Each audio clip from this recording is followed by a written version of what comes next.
कहता कि नहीं नहीं, शास्त्र सबसे पवित्र हैं, हम ग्रंथों में विराजमान हो जाएं। अलग अलग मत, अलग अलग विचार है, पता नहीं चला कि सबसे अधिक पवित्र कौन है। तो सब देवताओं ने मिलकर शास्त्रों का सहारा लिया, शास्त्रों का ध्यान किया। तो मेरे भाई बहनों, वराह पुराण के 290 अध्याय के 6 श्लोक में लिखा कि गवाम परम मंगल्याम देवताम अपि देवता, कि गाय माता परम मांगलिक है और वो देवताओं की भी देवता। तो देवताओं ने विचार किया इसका मतलब तो गाय माता सबसे पवित्र है। लेकिन चलो थोड़ा सा और खोजबीन करते हैं, तो थोड़ा सा और आगे बढ़े तो अग्नि पुराण के 292 अध्याय में लिखा कि गावः पवित्राणाम पवित्रम, गाय माता पवित्र चीजों में भी सबसे अधिक पवित्र है। और मेरे भाई बहनों, आगे और बढ़े तो अग्नि पुराण के जो 264वें अध्याय में लिखा कि सौरभे सर्वहिता पवित्रा पाप नाशनम, कि सुरभि गाय माता सबसे पवित्र है और पवित्रा पाप नाशनम, इतनी पवित्र है कि सारे पापों का नाश गौ सेवा से हो सकता है, गौ के सानिध्य से हो सकता है। मेरे भाई बहनों, और गरुड़ पुराण ने तो इस पूरी बात पर ठप्पा लगा दिया। गरुड़ पुराण में लिखा है कि गोखुर रजही महापातक नाशनम, गाय माता तो पवित्र है ही है, गौ माता की चरणों की रज भी इतनी पवित्र है कि वो सारे पापों को समाप्त कर देती है। तो सब देवताओं ने तय कर लिया कि सबसे अधिक पवित्र कौन है? गाय माता। और ये बात बिल्कुल सत्य है, इस संसार में सबसे अधिक पवित्र अगर कोई है तो वो गाय माता है। कैसे? मैं आपको 2 उदाहरण बता रही हूँ, गौ माता के पवित्रता के 2 प्रमाण बता रही हूँ, ध्यान से सुनना। सबसे पहला प्रमाण देखिए, आप लोगों को जब लगे कि आप अपवित्र हो गए, किसी अपवित्र वस्तु का स्पर्श कर लिया, किसी अपवित्र व्यक्ति का स्पर्श कर लिया, तो ऐसे में आप सामान्यतः पवित्र होने के लिए क्या करते हैं? स्नान करते हैं। साधारण चीज है कि भाई हमें लग रहा है कि नहीं हम थोड़ा अपवित्र हो गए, तो हम सबसे पहले स्नान करते हैं। शास्त्रों में स्नान 3 तरह के बताए हैं। सबसे पहला स्नान होता है मेरे भाई बहन, उसको कहते हैं वारुण्य स्नान। दूसरा होता है आग्नेय स्नान और तीसरा होता है वायव्य स्नान।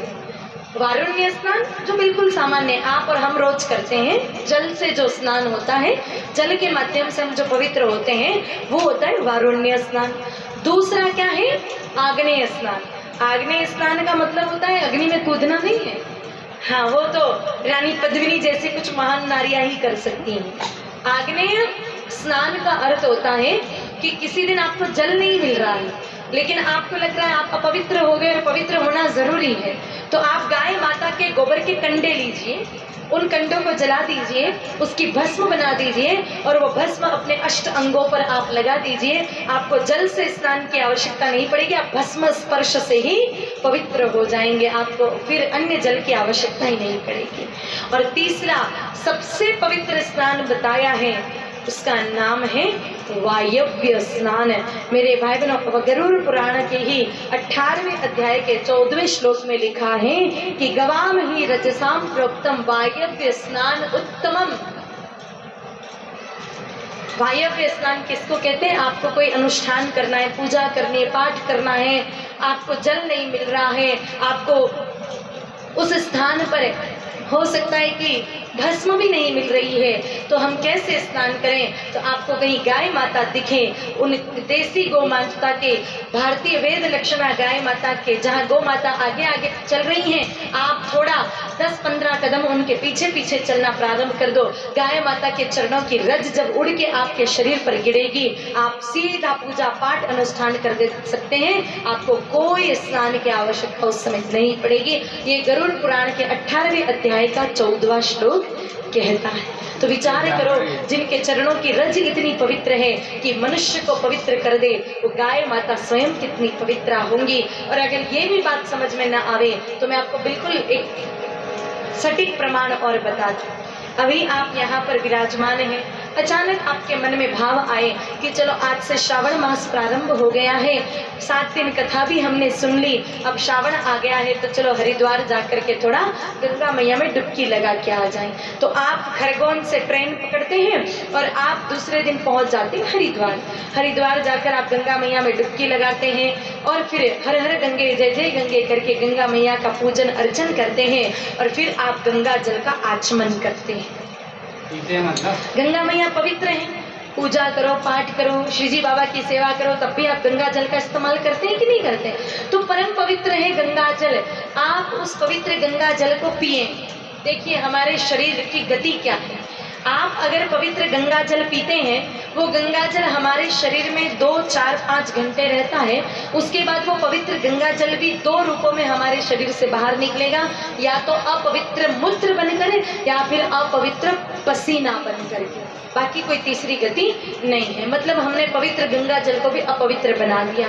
फिर आप हरिद्वार में कहीं आश्रम पे जाएं, विचार करें कि सामान्य भोजन तो हम घर पे भी करते ही हैं, आज तो देवभूमि आए हैं तो कहीं संत का प्रसाद पाते हैं, ठाकुर जी का भोग लगा हुआ प्रसाद पाते हैं, बिना लहसुन प्याज का बिल्कुल सात्विकता से बनाया हुआ परम पवित्र ठाकुर जी को भोग लगा हुआ आपने प्रसाद पाया, और वो प्रसाद जब हमारे शरीर में जाता है, वो प्रसाद कितना पवित्र है। देखिए अगर कोई व्यक्ति 800-900 रुपए की बादाम खाता है और बादाम झिमते झिमते वो गिर गई, तो 900 रुपए के बादाम भी कोई धरती पर गिर जाए तो वापस जमीन पर उठाता, जमीन पर पड़ी हुई बादाम उठाता नहीं है। लेकिन अगर कोई प्रसाद हो ठाकुर जी का, वो तो भले ही 5 रुपए की मिश्री ही क्यों ना हो, अगर वो गिर जावे तो हम उसको वापस भी उठाते हैं और उसको प्रणाम करके हम पाते भी हैं। तो प्रसाद इतना पवित्र है, वो परम पवित्र प्रसाद आपने पाया, वो प्रसाद भी आपके शरीर में 10-12 घंटे रहेगा, उसके बाद वो प्रसाद भी मल के रूप में, गंदगी के रूप में आपके शरीर से बाहर आ जाएगा। मतलब यही गति है हमारे शरीर की। हम इंसान बड़ा इतराते हैं, पर हमारी इतनी गति है कि हम पवित्र गंगा जल पिए तो भी अपवित्र मूत्र बन जाता है, और हम पवित्र प्रसाद पाए तो प्रसाद भी अपवित्र मल बन जाता है।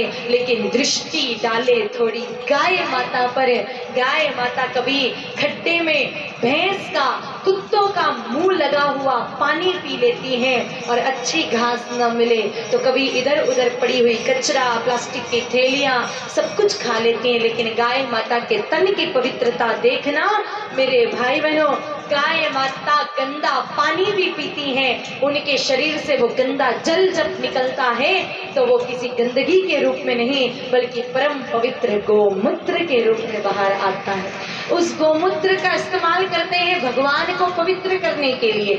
जब भी किसी मंदिर की मूर्ति की प्राण प्रतिष्ठा होती है, वो मूर्ति प्रतिष्ठित होने से पहले पवित्र नहीं मानी जाती, क्योंकि उस मूर्ति को जिस मूर्तिकार ने आकार दिया है, गढ़ा है, हो सकता है वो मूर्तिकार ने गुटखा खाया हो उस समय, हो सकता है कोई बीड़ी पी हो, बड़ी आकार की कोई मूर्ति हो तो उसी पर वो चप्पल पहन करके या पैर लगा के बैठा हो और मूर्ति गड़ी हो तो पवित्र नहीं मानी जाती। और आचार्य जी जब उस मूर्ति की स्थापना करते हैं, पंडित जी, तो पहले उस मूर्ति को पवित्र करने के लिए गोमूत्र का स्नान करवाते हैं, उसी के बाद ही वो मूर्ति प्रतिष्ठित होती है। इस धरती पर 24 अवतारों की मान्यता है हमारे सनातन धर्म में। 23 हो चुके हैं, कल की अवतार कलयुग में होना है, लेकिन किसी भी अवतार में भगवान के मल मूत्र की पूजा नहीं हुई। लेकिन गौ माता का तो गोबर और गोमूत्र भी पूजनीय है। 4 वेद, 6 शास्त्र, 18 पुराण, श्रुतियां, स्मृतियां, सभी भागवत जी, महापुराण जी, सब कुछ गौ माता की गोबर और गोमूत्र की महिमा से भरे पड़े हैं। हम इंसान पवित्र प्रसाद पाए तो वो प्रसाद भी मेरे भाई बहनों गंदगी बन जाता है, और गाय माता गंदगी भी जिमे तो उनके शरीर से वो गोबर बनकर बाहर आता है। जिस गोबर को गंदी से गंदी जगह पर लेप दो, वहां बैठकर आप यज्ञ, हवन, पूजा पाठ सब कुछ कर सकते हैं। उस गोबर के कंडों पर आप ठाकुर जी का प्रसाद भी, भोग भी बना सकते हैं। तो विचार कीजिए कि गाय माता कितनी पवित्र होंगी। तो गौ माता सबसे अधिक पवित्र हैं। सब देवताओं ने विचार किया कि गाय माता पवित्राणाम पवित्रम, कि सभी में सबसे गाय माता पवित्र हैं, तो क्यों ना हम गौ माता से प्रार्थना करें। सब देवताओं ने गौ माता से प्रार्थना की कि मैया आप अपने तन में हमें जगह दे दो, हम कलयुग के प्रभाव से बचना चाहते हैं, वो मैया बड़ी सहज दयालु कृपालु कहा विराज जाओ। सारे देवता गाय माता के एक एक अंग में एक एक रोम में बैठ गए, जैसे कि सूर्य और चंद्रमा गौ माता के दोनों नेत्रों में विराजमान हो गए। मेरे भाई बहनों, ब्रह्मा जी गाय माता के मस्तक पर विराजमान हो गए, सिंह पर स्वयं शिव जी महाराज विराजमान हो गए भोले बाबा। गाय माता के कानों में अश्विनी कुमार विराजमान हो गए, गाय माता के खुरों में गंधर्व विराजमान हो गए, उनके पूंछ में नाग देवता विराजमान हो गए, मुख में ज्वाला देवी निवास करने लग गए। सारे के सारे देवता सब बैठ गए, बस दो देवियों को आने में देरी हो गई, एक तो गंगा मैया और दूसरा लक्ष्मी मैया। दोनों देवियां थोड़ी विलंब से आई, और वो माताओं का सहज स्वभाव है, माताएं कहीं जाती है थोड़ा देरी तो हो ही जाती है। हम कार्यकर्ताओं को पूछ रहे थे कि 5 बजते का ही टाइम क्यों दिया, कहा अरे दीदी 5 बजे का टाइम दिया तब जाके 6 बजे आएंगी। तो ये भाई लोग भी बड़े परेशान हैं, कहीं पर शादी में जाना, विवाह में 8 बजे जाना हो, 8 बजे विवाह अटेंड करना हो, तो ये भाई पहले ही 6 बजे का टाइम देते हैं, क्योंकि इनको पहले ही पता है कि आधा 1 घंटा तो ये लेट होंगी ही होंगी। आप नाराज मत होना हो, आप तो बढ़िया हो, आप तो परम सत्संगी वैष्णव भक्त माताओं हो, आपकी बात नहीं कर रही। नाराज हो गई तो कल से आएंगी नहीं। तो लक्ष्मी मैया और गंगा मैया दोनों विलंब से आई, कहा मैया हमें भी अपने तन में जगह दे दो। गाय माता ने कहा हाउसफुल, कहाँ बिठाऊं, अब तो सारी जगह भर गई, अब किधर बिठाऊं। मेरे भाई बहनों, जिस लक्ष्मी मैया के पीछे आप दौड़ते हो, भागते हो, जिस लक्ष्मी मैया के पीछे आप दिन रात जिनको पाने के लिए पुरुषार्थ करते हो, वही लक्ष्मी मैया आंखों में आंसू भर करके रोते हुए, शास्त्रों में लिखा है, रुदन करते हुए गाय माता से प्रार्थना करने लगे, मैया कहीं तो जगह दे दो। अगर आप हमें तिरस्कृत कर देंगे तो दुनिया में हमें कोई पूजने वाला नहीं। मेरे भाई बहनों, गौ माता परम दयालु है, दया की प्रतिमूर्ति है गाय माता। याद रखिएगा, इस संसार में जितनी दया गाय माता में है उतनी दया और किसी में भी नहीं है। सबसे अधिक दयालु गाय माता है, और इसका प्रमाण भी मैं आपको बताती हूँ, एकदम सत्य प्रमाण की गाय माता कितनी दयालु है। आप कभी इंदौर गए हैं? इंदौर में एक स्थान है आड़ावाड़ा, है ना, आड़ावाड़ा।